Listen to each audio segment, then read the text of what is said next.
Yo, ayun, what's up mga kabiyahe dyan. So, tulad ng sabi ko nung nakaraang video ko, gagawa ko ng panibagong video para sa mga itinerary ng mga destination natin sa Taiwan Loop. Ayun na nga, so dahil nandito ako sa North Hsinchu, which is, nandito ako sa North Taiwan, which is Hsinchu. Tuwing nagka-Taiwan Loop ako is nag-start ako sa Shengshan Wetlands. Yan. Ito siya. Bali, dito ako nag-start. Tapos ang kasunod na pinupuntahan ko ay ang Holong Cape of Good Hope, which is naka-location siya sa Holong District sa may bandang Tongxiao, lampas ng Miaoli. Tapos pagkatapos nun is diretso na sa Daan Beach. Yan. Tapos after ng Daan Beach, sunod ay ang Pengyan Lighthouse. So ang Pengyan Lighthouse ay nakalocate sa may bandang lampas ng Taichung Port. Tapos ang susunod doon ay High Heel Shoes. Tapos ang susunod naman ay ang Western Point ng Taiwan.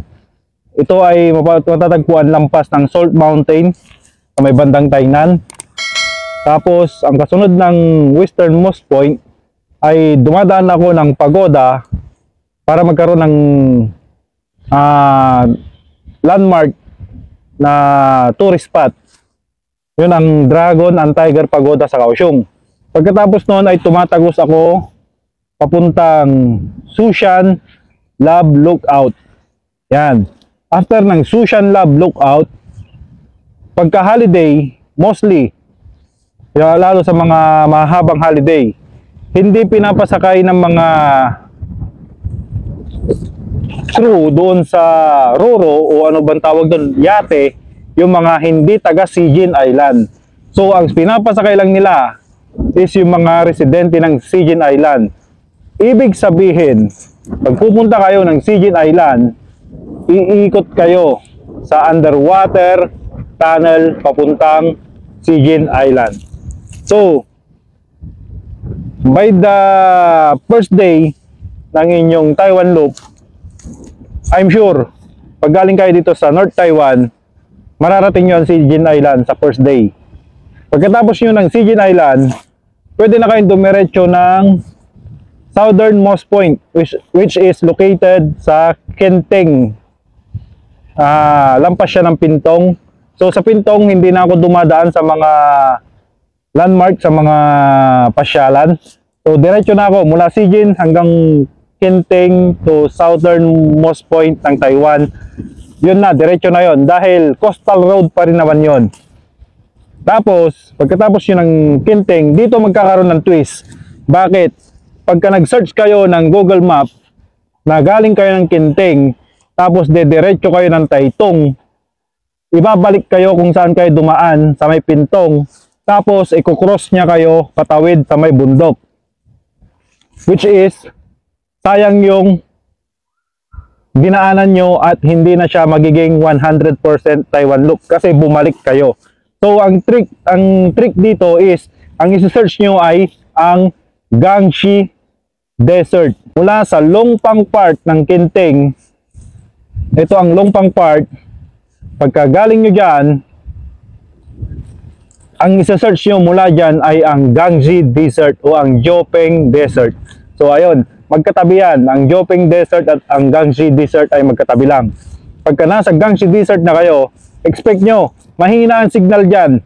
So I suggest, mula doon sa Longpang part, i-search nyo na ang magkasunod na Gangxi Desert at ang Taitung Landmark, kung saan makikita yung nakalagay na pangalang Taitung at ginagawa nilang tourist spot kung saan nagpapicture yung mga dumadayo ng Taitung.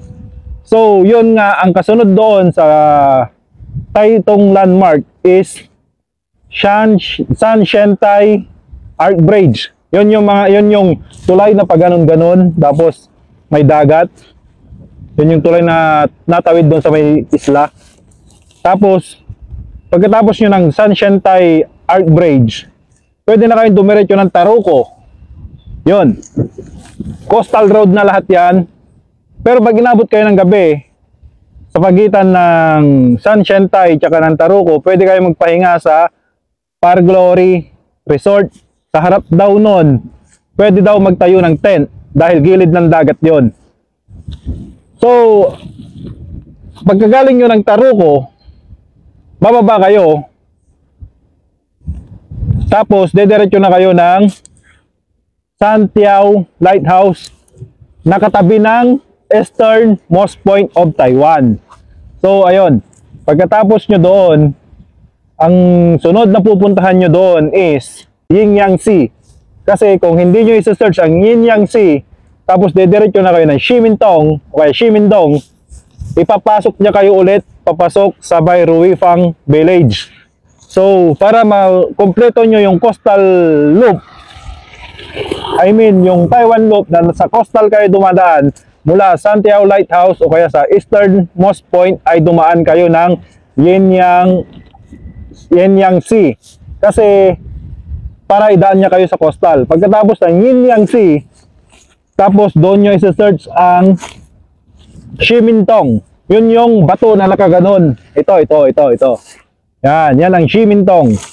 Tapos pagkatapos dyan, pwede na kayong dumiretso ng northernmost point of Taiwan or Fuji Lighthouse or Fuji Park. Yan, ito siya. Yang lugar na yan is ang madadaanan nyo bago kayo dumiretso papuntang Tamsui o ang Lovers Bridge o ang Fisherman's Wharf. Yan, magkakatabi yan.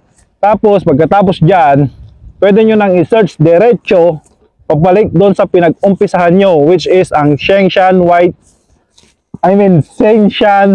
Wetlands. Yun, ang hirap magsalita. So, sana makatulong sa lahat. Tapos, mag-iingat kayo sa pagta-Taiwan loop nyo. Tulad ng sabi ko nung una, i-prepare nyo yung mga sarili nyo. Magdasal tayo bago umalis. Prepare nyo yung motor, yung sarili nyo.